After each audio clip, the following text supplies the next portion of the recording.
my goodness, it is so good to be with you all today. Are you all ready to rock? Are you all ready to take our country back? We're going to throw these bums out and fight for the nation we deserve. Thank you all so much. My name is Alexandria Ocasio-Cortez. Some of you may know me as AOC, but I come to you as a friend. As a friend. You know, my home in New York is a ways from here, but in truth, I love you too. The distance between us is a lot shorter than we think, or even that we're told. And I want to thank each and every one of you for making the effort to be here tonight. I really sincerely thank each and every one of you. And the energy in here is so amazing, and I want you all to know there's another couple thousand people outside in overflow as well. And so if you are in that overflow area, Bernie and I are going to go say hi to you too afterwards. But this is what it means to come together. And, you know, Bernie and I were rallying in Las Vegas not too long ago. And being here and being with each and every one of you, it just reminds me a lot. And it connects me a lot to my own story. And, you know, I came from a working class family, just like most of you. My mom cleaned houses. My dad was working to start a small business. And sí se puede. My dad was working. Sí se puede.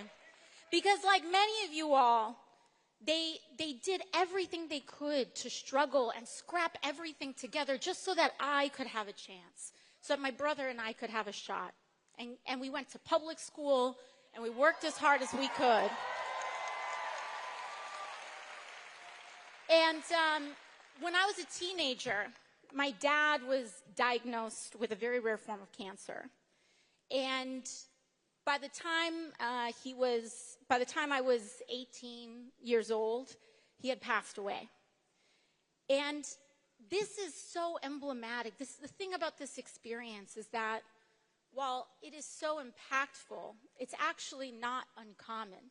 They worked so hard their entire lives in pursuit of an American dream. And they were well on that way. They were providing a better life for my brother and I than the one that they experienced growing up.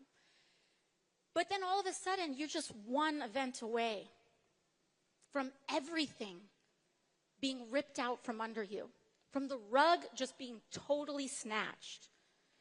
And that shouldn't be the way things are in this country. We shouldn't be one accident away from catastrophe, one natural disaster from losing everything. We don't have to live this way.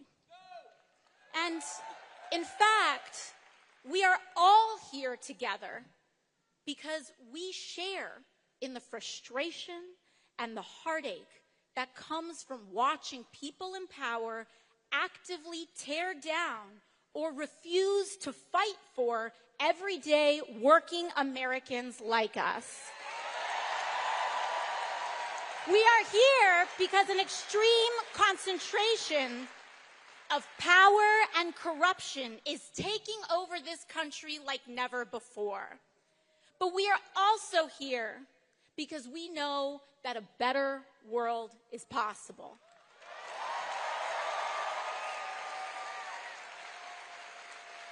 But to get there, we need to be honest about where we are right now. We are witnessing an oligarchy in America, when those with the most economic, political, and technological power destroy the public good in order to enrich themselves at the price of millions of Americans. And the thing is, our political system is ill prepared for this kind of abuse of power. In fact, much of our political system enables this kind of corruption, starting with the role of money in politics.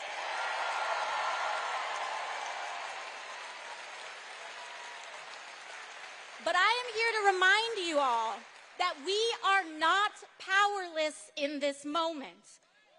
People are starting to put the pieces together.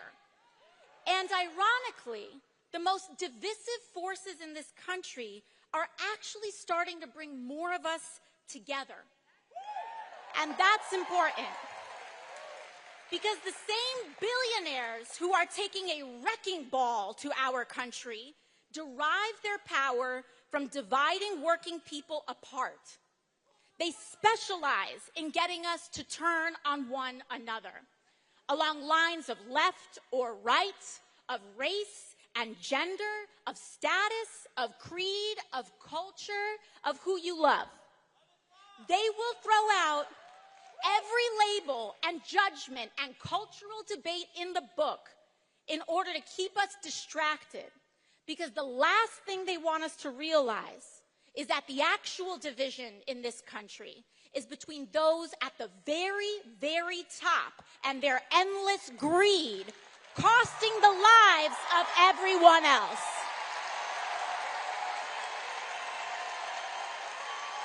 And that's why we must stand together, Arizona. We got to get ready for this fight. Now, I understand that their disdain for working people by some of the most powerful people in this country doesn't just come from not being raised right, okay?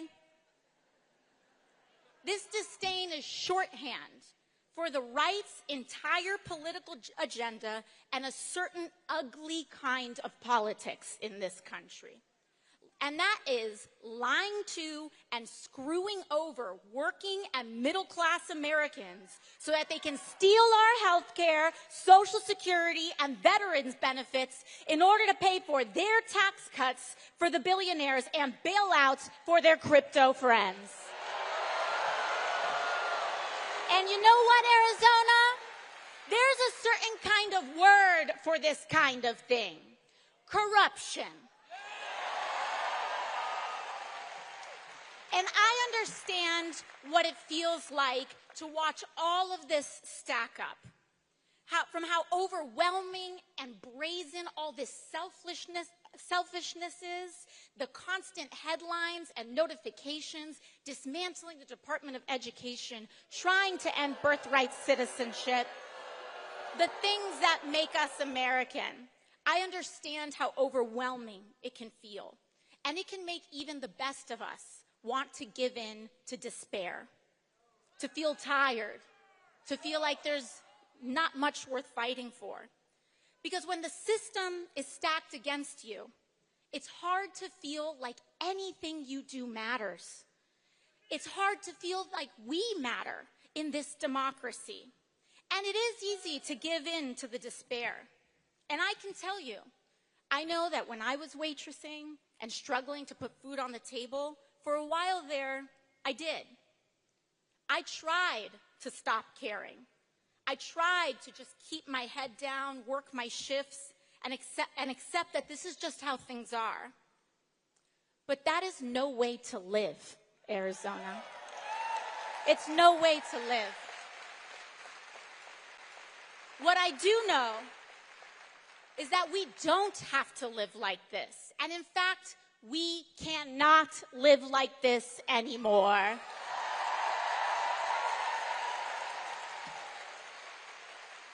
And you know, I'll tell you, Donald Trump does see the immense pressure that working people are under. But his answer to that pressure is an America that operates on a logic of every man for himself. And I do say every man for himself because he sure doesn't believe in women's rights. But now that Trump is back in power, we can see it clear as day. He's handed the keys of this country to Elon Musk and is selling off the United States for parts to the richest people on the planet for a kickback. And in exchange, these billionaires and corporations and lobbying industries will back his campaigns and fund them as well as those of his allies. They scratch his back and he scratches theirs, and the rest of us get left behind. And I'll tell you, the clever thing about what these guys do is that they sell working people like you and me on the idea that we're just one step out of being in that club too. That you're just a little bit away from being one of them. Grind set mindset, right? Except those kinds of spoils that they are rolling in are not earned. They aren't working for those billions of dollars. They're stealing them. They're stealing them from you and you and you and your mom and your grandparents and all of us. Just look at what Elon and Trump are doing to our health care, to our veterans' benefits, and to Social Security. They are slashing the programs that we have spent a lifetime paying for. By the way, not them, because these billionaires have not paid their fair share in taxes in years. So we are paying into this, and they are trying to take it. And mind you, even if you aren't on Medicaid or Medicare, this raises your private health insurance costs too. And let's talk about Medicaid and Medicare for a second. Because just a few weeks ago, every single House Republican voted to cut Medicaid in this country. And so many of them now are, oh, no, we didn't. It didn't say Medicaid in the bill. No. They voted to cut $880 from the committee that governs Medicaid. And they voted for that. Now, you see, the thing is, these budgets are not just fights about numbers. We need to understand that. They are fights over our values as a country. Because Medicaid, Medicare, and Social Security were promises that we as a people have made to each other about the kind of country we are and the kind of society we want to live in. And I don't know about you, Arizona, but I want to live in an America that guarantees health care to every person. I want to live in an America that has a living wage for every person.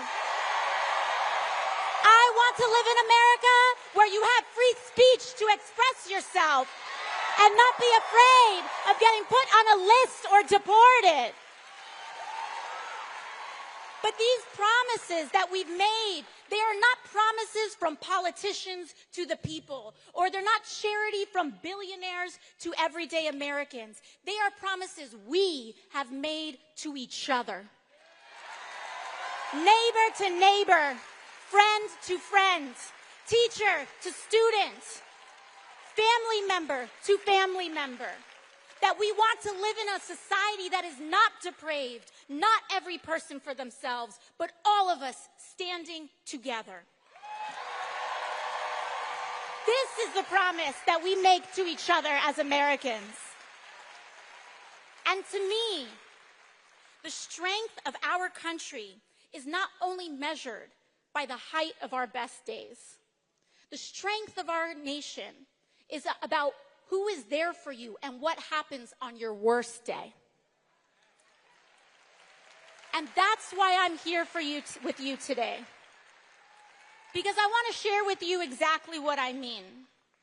Because what they call radical, I believe, is common sense.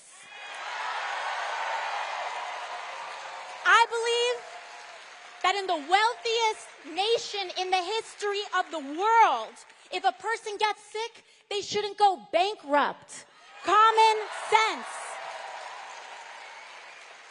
I believe that a minimum wage should cover the minimum cost to live. Common sense.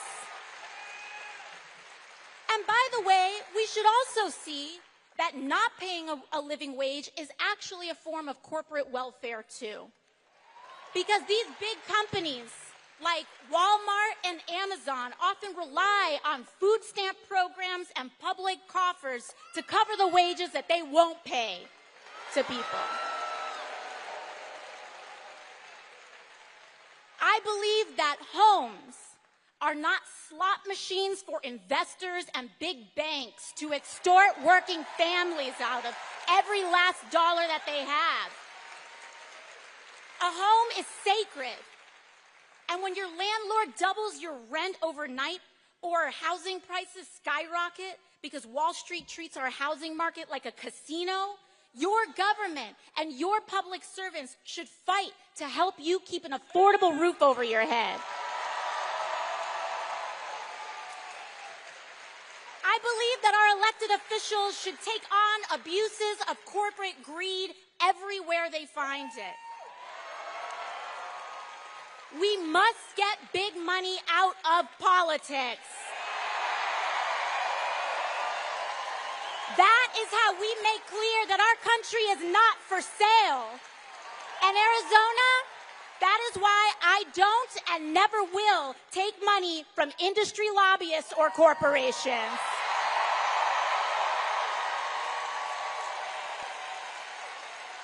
You know, Fox News.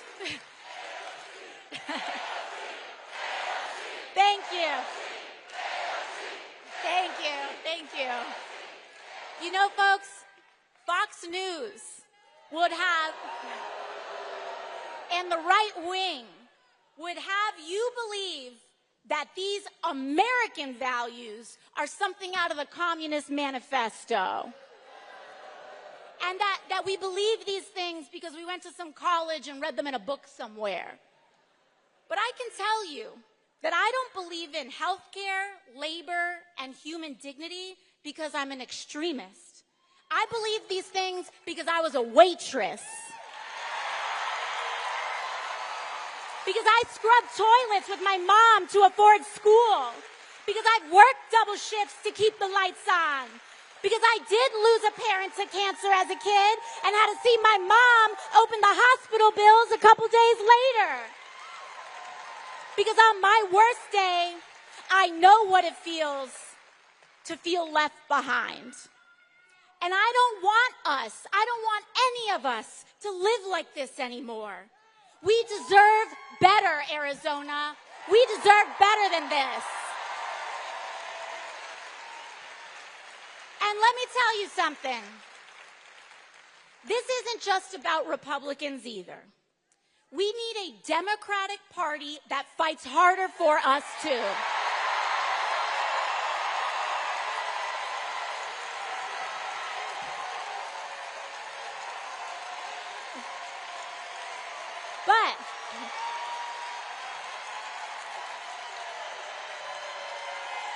But that means, here's what that means. That means our communities, each and every one of us, choosing and voting for Democrats and elected officials who know how to stand for the working class. And Tempe, I want to give you your flowers for a second, because you all have been working overtime to make that happen. In fact, one thing I love about Arizonans is that you all have shown that if a U.S. Senator isn't fighting hard enough for you, you're not afraid to replace her with one who will and win.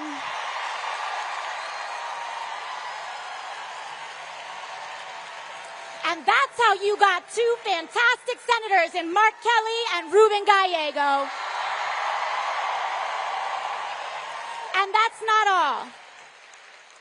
Last week, when Republicans put up their draconian spending bill on the House. I want you to know that your representatives, Yasmin Ansari, who's here tonight, she's around, Yasmin Ansari, and Greg Stanton, along with Ruben Gallego and Mark Kelly, they all stood strong and voting no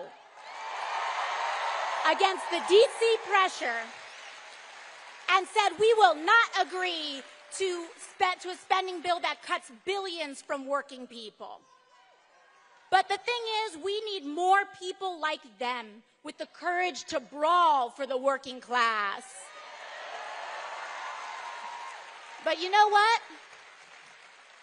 You know which Arizonan did vote to gut Medicaid and jack up healthcare costs?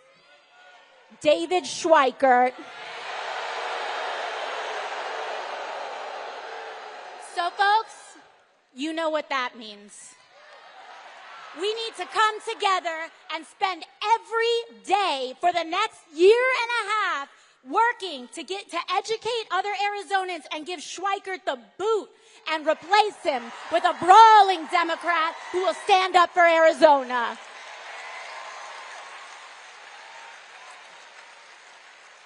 Defend your champions, defend your elected officials taking risks to fight for us, and don't stop there.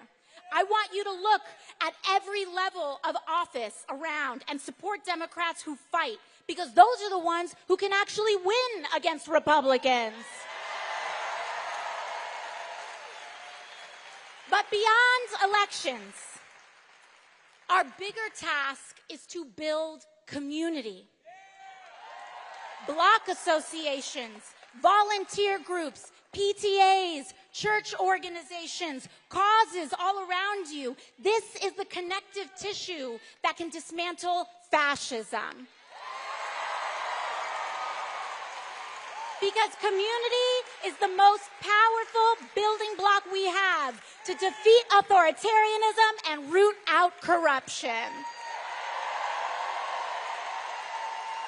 So I'll end where I began. We might all come from different places, but we share a lot of the same experiences. So, your representative. So to all those who came here today unsure of whether this is where you belong, I want to say to you all that you do. Honestly, no matter who you voted for in the past, no matter if you know all the right words to say, no matter your race, religion, gender identity, or status, no matter even if you disagree with me on a few things, but if you are willing to fight for someone you don't know, you are welcome here. If you are willing to fight for working people, regardless of who they are, how they identify, or where they come from, you are welcome here. Because here, everyone is valued. Every life is valued. But I will say this. Those leaders on either side of the aisle who are willing to put their fellow Americans down so that they can get ahead or feel better about themselves, those folks might best find a home elsewhere. Because in this house, we stand together. Because here, we know that together, without exception, is the only way that we can win this fight. And so I hope that you see that this movement is not about partisan labels or purity tests, but it's about class solidarity. It's about the thousands of you who came out today to stand together and say our lives deserve dignity and our work deserves respect. No matter who we are or where we come from, we are here to make a sacred promise to each other today, to take care of each other on our worst days, and to share in the successes of our best.